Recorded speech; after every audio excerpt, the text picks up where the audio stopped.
Okay, this is chapter 47 of 50 from the book Isaiah 53, and the day of the Lord, dictated to me by God, just as he dictated the Torah to Moses and the entirety of the Hebrew Bible to the various prophets. You know, Isaiah, he told him, commanded and directed him, write this down.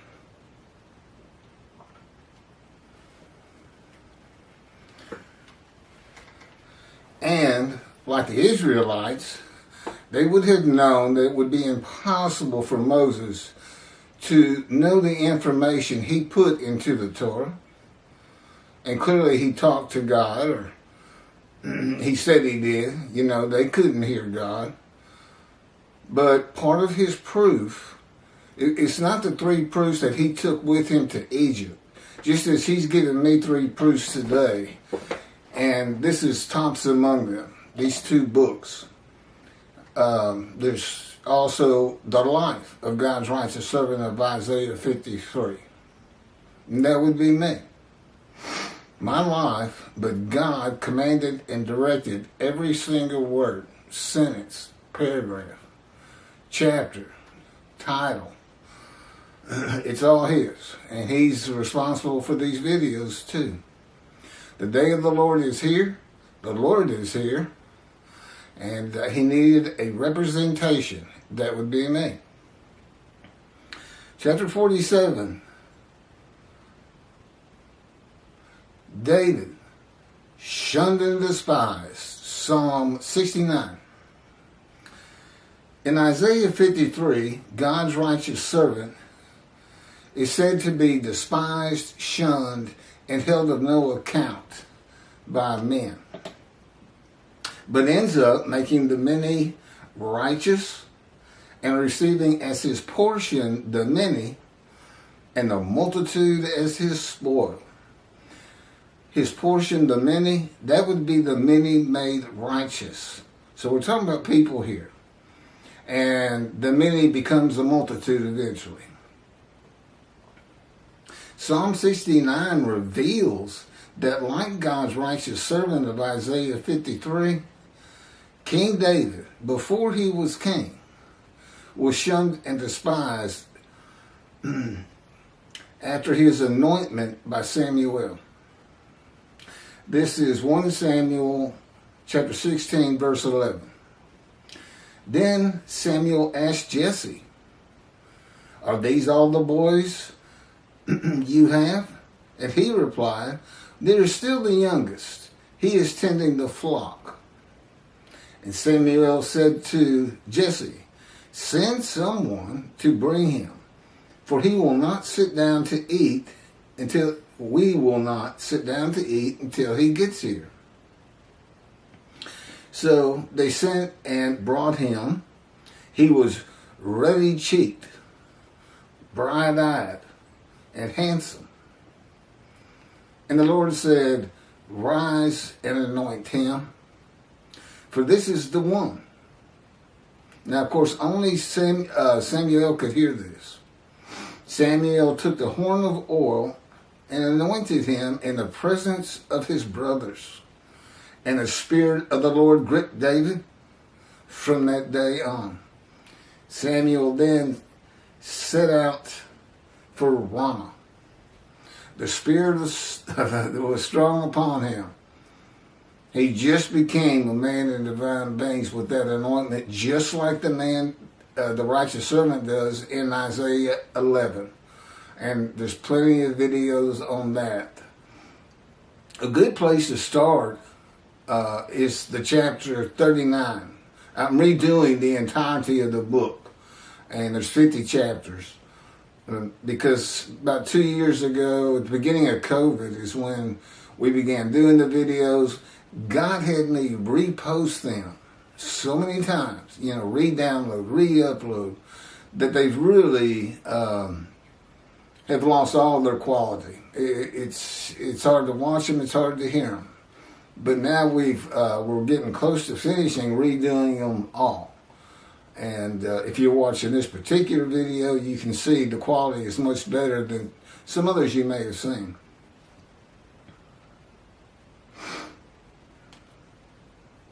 Psalm 69, 1. For the leader on Shunned of David. Shunned. To the chief musician upon Shunned is a music direction to the leader of the temple choir, and most probably indicates the melody after or in the manner of.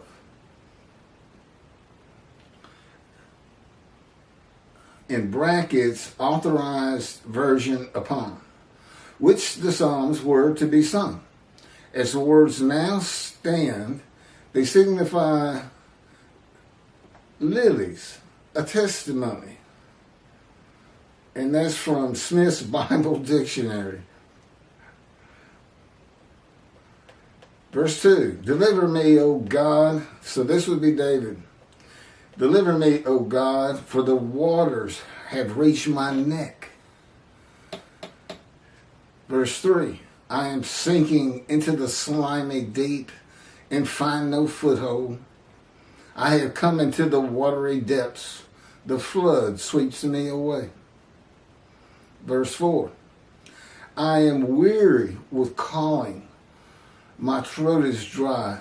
My eyes fail while I wait for God.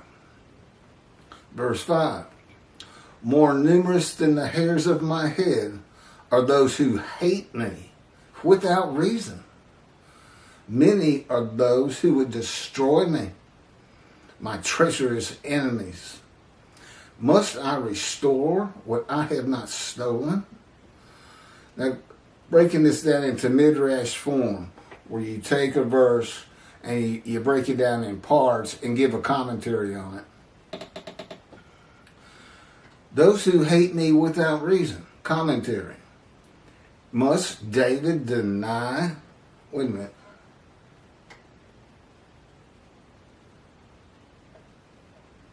No, that's wrong. Those who hate me without reason. David was God's anointed of Jesse to be king of the Israelites. But to others, he was David the lowly shepherd, who was said to be God's anointed king. Must I restore what I have not stolen? Commentary. Must David deny the anointment that was freely given to him by God?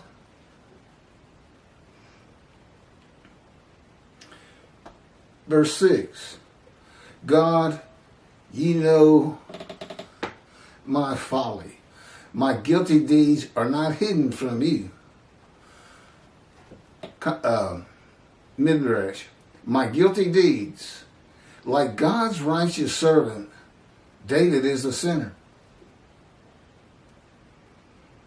That's verse, for the righteous servant, that's verse 12 of Isaiah 53. Verse 7. Let those who look to you, O Lord, God of hosts, not be disappointed on my account. Let those who seek you, O God of Israel, not be shamed because of me. Verse 8.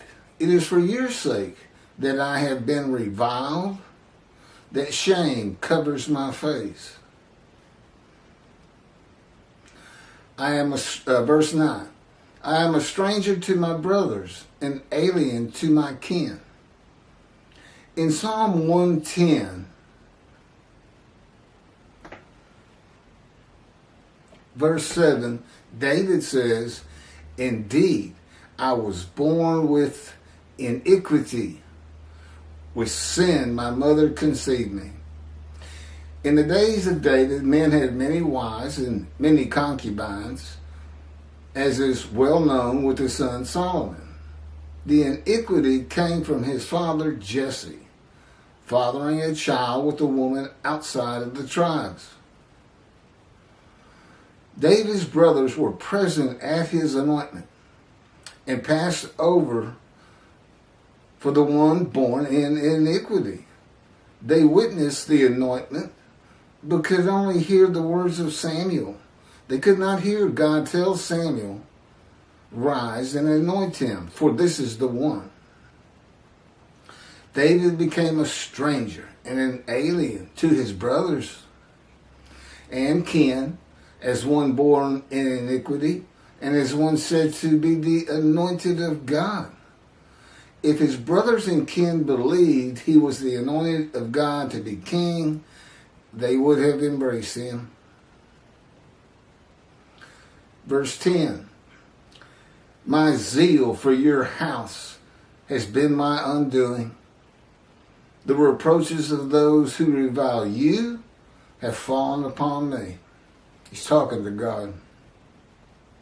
Verse 11, when I wept and fasted, I was reviled for it. Midrash, when I wept and fasted, I was reviled for it. Commentary, when David cried and went without food in his shame, and his brothers and enemies assailed him with scornful and abusive language. Verse 12, I make sackcloth my garment. I become a byword among them. Verse 13, those who sit in the gate talk about me. I am the taunt of drunkards. Verse 14, as for me, may my prayer come to you, O Lord, at a favorable moment. O God, in your abundant faithfulness, answer me with your sure deliverance. Verse 15, rescue me from the mire. Let me not sink.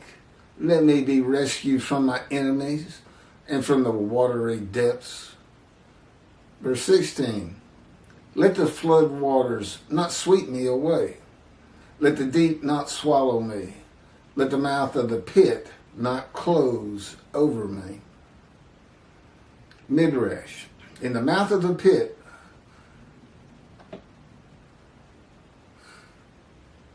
it's basically, don't let the mouth of the pit not close over me. David is a lowly shepherd who was born in sin and is admittedly a sinner. God has anointed David to be king of all Israel, according to Samuel, and David feels as though he is living in a pit of shame and despair. Verse 17, answer me, O Lord, according to your great steadfastness. In accordance with your abundant mercy, turn to me. Verse 18, do not hide your face from your servant, for I am in distress. Answer me quickly. Verse 19, come near to me and redeem me. Free me from my enemies. Verse 20, you know my reproach, my shame, my disgrace. You are aware of all my foes. Midrash, you are aware of all my foes. God is absolute knowledge and absolute power, and he is his creation. That's how he describes himself. Absolute knowledge, absolute power, and he is his creation.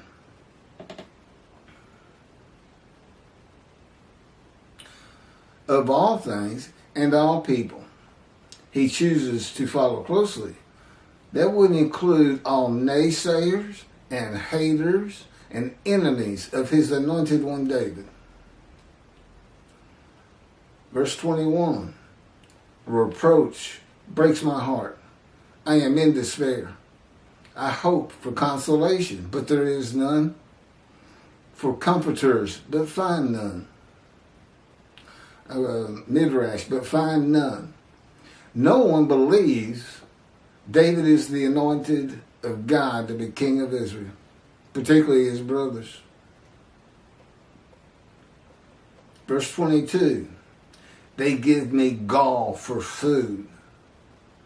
vinegar to quench my thirst.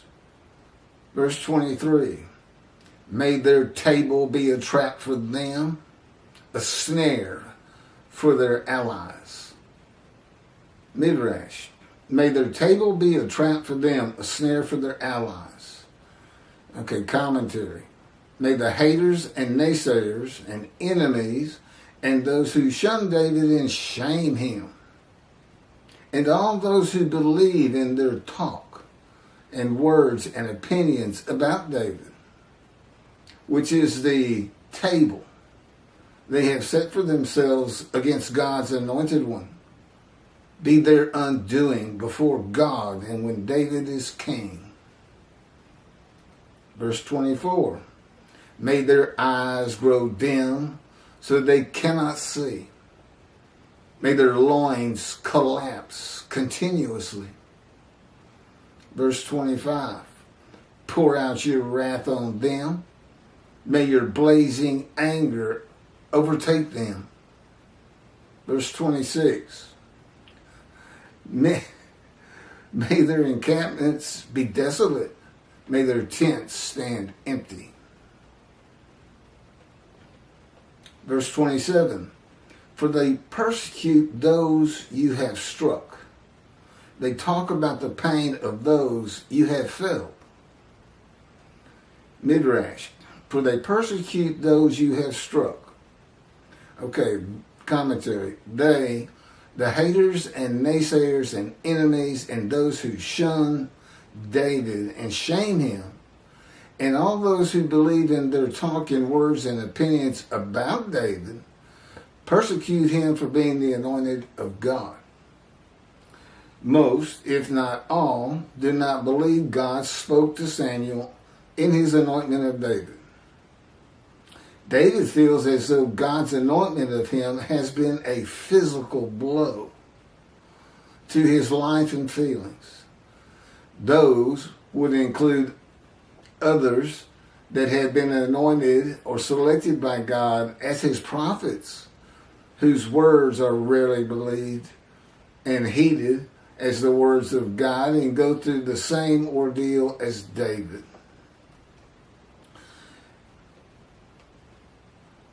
They talk about the pain of those you have felt. Those would be men who failed or died in the name of the Lord. Verse 28. Add this to their guilt. Let them have no share of your beneficence. Verse 29. May they be erased from the book of life and not be inscribed with the righteous. Midrash, be erased from the book of life and not be inscribed with the righteous. A heavenly book in which the names of the righteous are inscribed. The erasure of a sinner's name from such a register is equivalent to death. According to the Talmud, it is open on Rosh Hashanah. Rosh Hashanah itself is also known as the Day of Judgment, on which God opens the books of life and death, which are then sealed on Yom Kippur. The 2 days of Rosh Hashanah usher in the 10 days of repentance, also known as the days of awe, which culminate in the major fast day of Yom Kippur, the Day of Atonement. The scroll of remembrance, and you can put me into every one of these verses, although I am not seeking I would not seek the kind of retribution that David does against his enemies, and because to me they just don't understand, and it's a hard thing to believe. You know, God's really here. He's really talking to them, man, again. Even though you say you believe it, religious people, even though you pray for Moshiach and believe it will happen, it's still, just like David's brothers, something that you just can't absorb. How could it be him? this lowly shepherd, our little brother, born in iniquity from the sins of his mother. How? It's not possible. It's not possible. And then they just let it go. But God had this psalm written a long, long time ago in antiquity. And it's having me read it right now.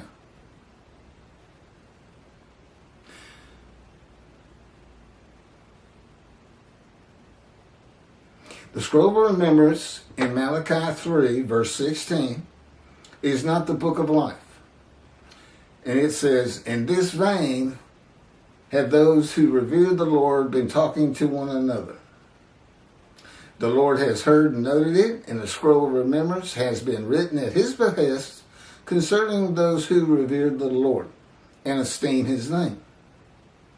And on the day that I am preparing, said the Lord of hosts, they shall be my treasured possession. I will be tender toward them as a man is tender toward a son who ministers to him. And you shall come to see the difference between the righteous and the wicked, between him who has served the Lord and him who has not served him. For lo, that day is at hand, burning like an oven. He's referring to the day of the Lord, which actually began in 1948 and will continue at a minimum to the end of my life. He's always with me and has been for 16 years when he first spoke to me at age 50. Though he was with me at birth, just never let me know and orchestrated my life to fit the verses of Isaiah 53. The scroll of remembrance is about a special place in the heart of God for those who revere the Lord and esteem his name on the day of the Lord that he is preparing. Not a specific day, but the days of his righteous servant, who God sends before him with the angel of the new covenant to clear the way for his return.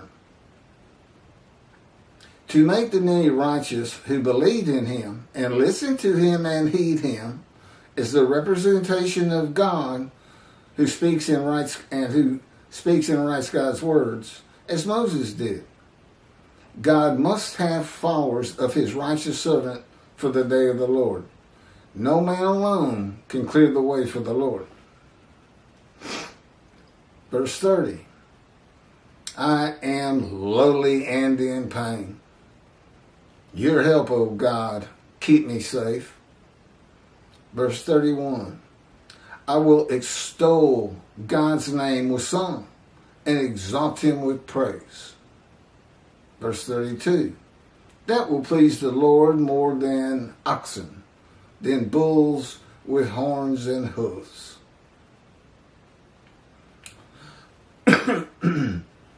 Verse 33, the lowly will see and rejoice. You are mindful of God, take heart. For the Lord listens to the needy and does not spurn his captives. Verse 35, heaven and earth shall extol him, the seas and all that moves in them. Verse 36, for God will deliver Zion and rebuild the cities of Judah. They shall live there and inherit it. Verse 37, the offspring of his servants. That would be Jacob, who became Israel, and today it would be the Jewish people. His servants, not righteous servants. Those who cherish his name shall dwell there. That's a very, for me particularly, that is a very most excellent song. Most excellent. Okay, next up is chapter 48. So I got 3 more to go. I'm going to try to get them done this tonight. It's actually early morning hours. And it's called The 12 Tribes of Israel Return to Judah. There are no 10 lost tribes. This is one you would like to listen to.